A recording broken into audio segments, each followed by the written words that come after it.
Kenya Pipeline ochako chenro mar geto yaro lach mar kuonde kano mwandu kod osigo miloso gi kambino. Chenro ma kamano biro duoko chien nengo keto osigo, golo osigo e nyamburko kod tero modhi mag petrol e chiro. Gino mabiro miyo osike chopo e chiro mapiyo mokalo.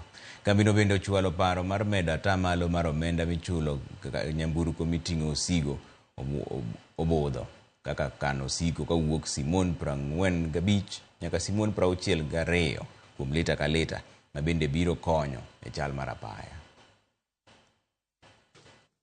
The reason why they're applying for this tariff is they want to upgrade their infrastructure because the volume consumed in the country of petroleum products is increasing, and in order to increase efficiencies and to reduce delays and to better serve the customer, they need to upgrade their infrastructure. That does not come for free.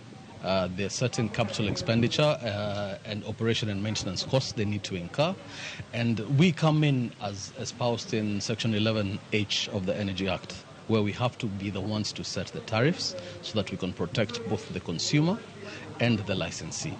So we're striking a balance. They're asking for an increase in their tariff, so we are considering their request, but also at the same time, as we're doing here today, talking to the citizens, we're also considering the citizens' view.